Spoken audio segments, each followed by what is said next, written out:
Meu nome é Paulo Zanella, da UNEP, equipe de desenvolvimento, e hoje vamos estar olhando um pouquinho para a classe aqui do React para estar entendendo como funciona a classe JavaScript. JavaScript mudou bastante nos últimos anos e hoje nós temos uma classe muito parecida com o Java e nosso objetivo hoje é estar olhando para essa classe e entendendo como que ela funciona. A classe ela tem aqui na sua definição class e o name dela, lembrando que sempre começa com maiúscula, e ela pode estender ou não de um componente, no caso aqui ela está estendendo do componente próprio aqui do React, onde que já cria alguns comportamentos. Na função de construtor, do construtor dele, ela já chama aqui a função super, então ela vai estar repassando os props para a classe que ela estendeu, e na linha 14 aqui já estamos iniciando a nossa primeira variável dentro da classe. Ok, vamos começar a pensar aqui na classe JavaScript, orientada a objeto. O diz, ele referencia as coisas que acontecem dentro dessa classe. Então, quando eu falo aqui diz state, quer dizer que dentro dessa classe, eu criei uma variável chamada state, e eu posso estar chamando ela de outras partes da classe. Aqui, por exemplo, aqui eu vou estar dizendo diz componente didMount. Então, vou estar chamando essa outra função, que é o componente didMount, e o diz quer dizer que é o componente didMount que está dentro desta classe. Então, o ponteiro diz aponta para a classe em questão. As variáveis, elas são iniciadas e elas têm validade em qualquer parte do corpo. Então, por exemplo, poderia estar acessando o diz state de qualquer lugar da aplicação que nós estaríamos referenciando esse objeto criado. Então, caso eu tivesse criado dentro do state uma propriedade chamada title, com um valor qualquer, aqui nesta função eu poderia estar acessando essa variável e estar utilizando essa informação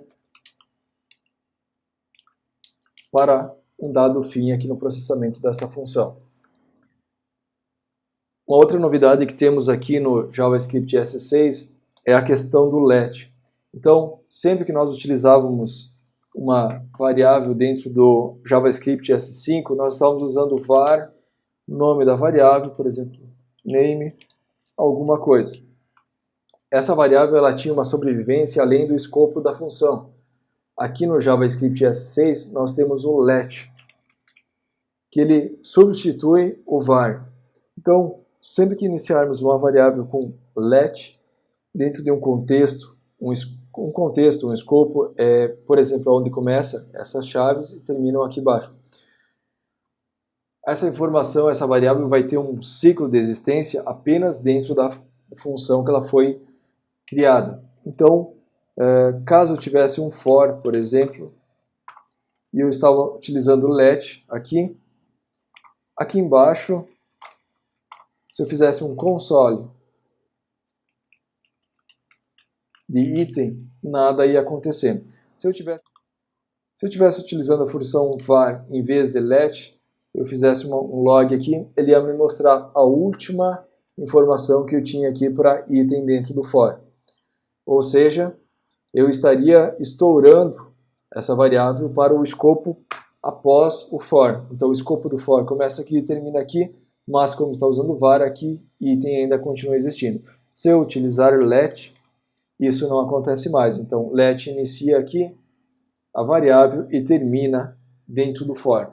Ela permite fazer com que nosso contexto seja muito mais otimizado para estarmos trabalhando as variáveis apenas dentro daquele escopo.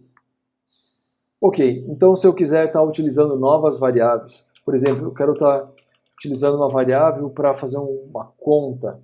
Então vamos dizer que aqui vai ter um número, onde o valor inicial dele é 0. E eu quiser aqui no for estar colocando diz.número, está somando ele nessa designação, já estaria funcionando. Então, inicio a variável dentro do escopo da classe e posso estar utilizando ele durante toda a existência dessa classe.